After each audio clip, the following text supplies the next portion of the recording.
That's a glockenspiel. That actually, a friend of mine made that about 30 years ago. They made that? He made it out of a block of wood. If you play something like that, they throw you right into a locker.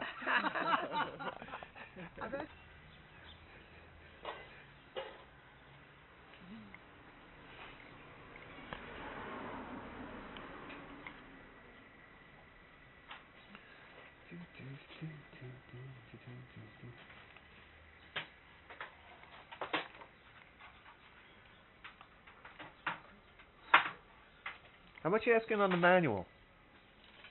$10. $10? That's pretty cool. Yeah, it's way. Got any other video games at all? Yeah, this is a video game. Not much. That's a video game. You know, if you want to do this for your 8, if you can do this shit a little bit.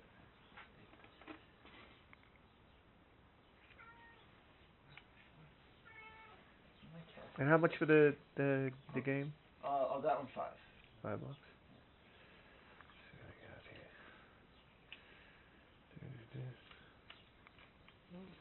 Would you do 10 for the 2? All right. Yeah. Okay. Good morning. Not bad.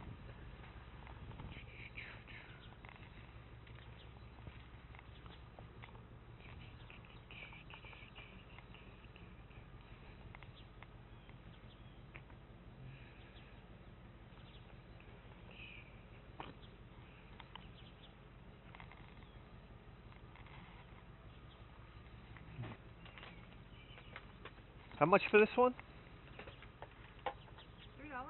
$3. $3?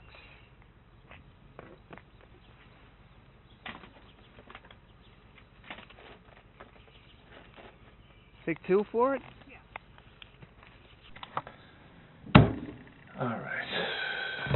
What are you doing? I should have brought water out here. I'm recovering from food poisoning. I had a Wendy's double cheeseburger. Thanks a lot, Wendy's. Yeah, Wendy's double cheeseburger, and about 5 hours later, I was throwing up so hard I thought my fucking pancreas was going to come flying out of my mouth. And everybody's telling me, oh, go to Wendy's and complain. Go to Wendy's and complain. Yeah, okay. What are they going to do? They're going to give me a free Frosty? What are they going to do? Oh, shut down the burger machine. Somebody got sick. Jesus Christ. I don't know. All right, listen, guys. Very first garage sale. We go up and... All right, so the first garage sale that we go to, it has that table. You know, the one where you go there and it's all collectible stuff. It seems like everything that the guy thought was collectible he's got on the table. Like he had baseball cards and old newspaper clippings and maybe some stamps over here. It's like that nightmare table. It's usually, there's comic books on it, or there's like action figures in the box, and you know the guy's just trying to get his, you guys, eBay prices for it. It's like, you guys know what I'm talking about. I see this table and I'm like, oh God, let me get the fuck out of here. But it was early, so I just scan over the table and this catches my eye, and I was like, whoa, this is really fucking cool. It's a Bally Midway's Super Pac-Man parts and operating manual. Franklin Park, Illinois. I'm always amazed when things like were like made in America, or like even if it's the fucking operating manual. So I asked the guy how much he wants for it. He wants $10 for it. I'm like, He has a game there. The guy goes to 8. I guess he sees that I'm not too interested. He goes to 8. He combines it with the game for 10. So I get out to my car, and at every red light, I'm thumbing through this thing. And let me tell you something, man. This is amazing.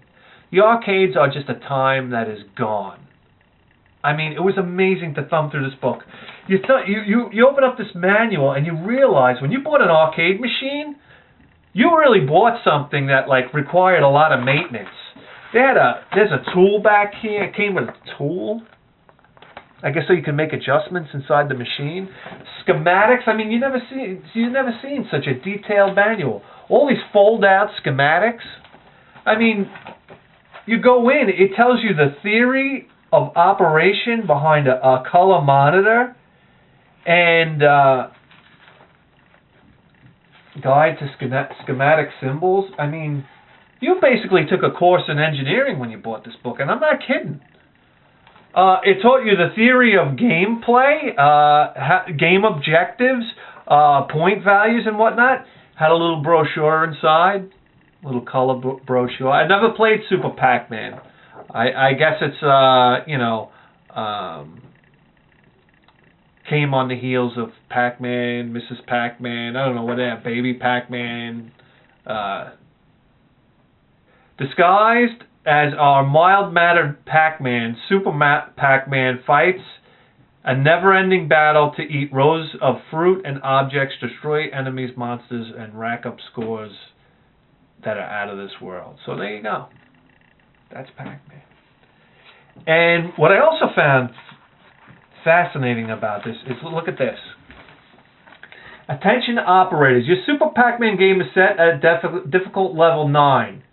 Our testing has determined this to be the best setting for the novice player. However, due to the degree of competence of many Pac-Man type players, you may wish to monitor the players to see if they are becoming too proficient at this setting.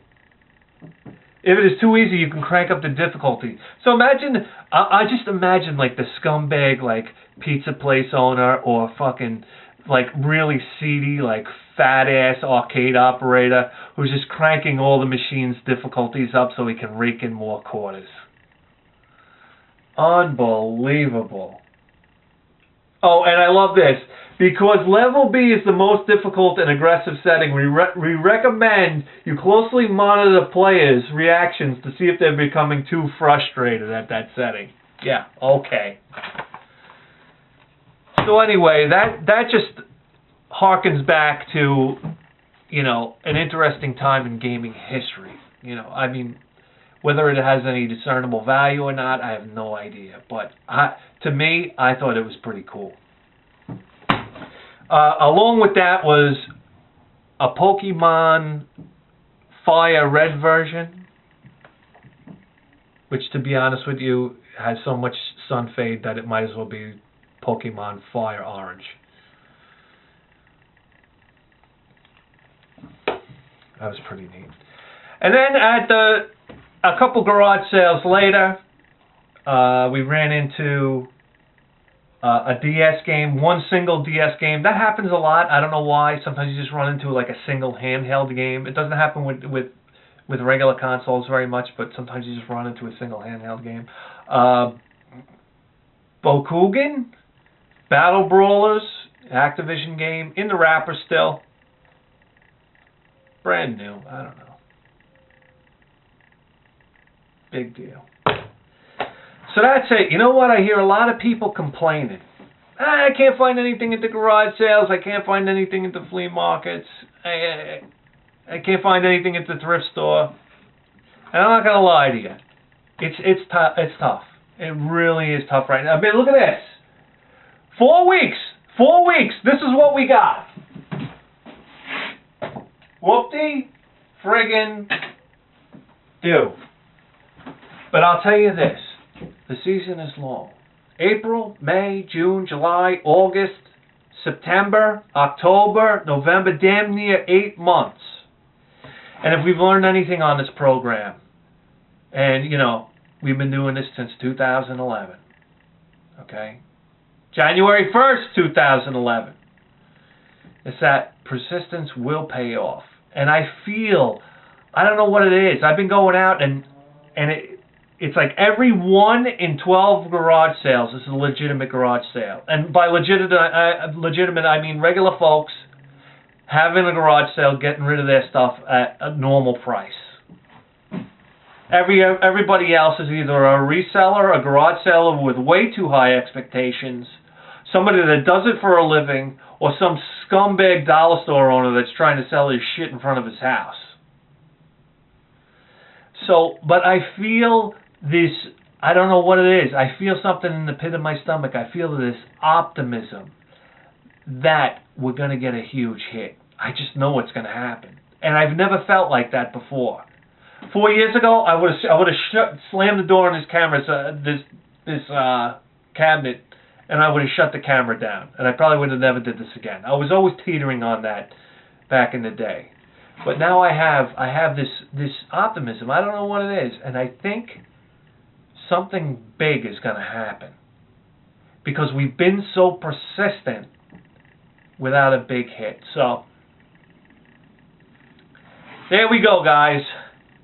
And not only that, I'm excited about, I've been finding a couple of ancillary things. I found this portable record player that might be worth something. I think it's worth something. And an old carburetor for an old Galaxy, Ford Galaxy 500. So, I mean, those ancillary things that I know I can put up and just to bring in some scratch. So we'll be able to bring in some new PC Engine games, which is exciting. So, anyway, guys, you've tuned in to the greatest video game program in the history of human civilization. I'm BitHead1000, and I'll see you next time.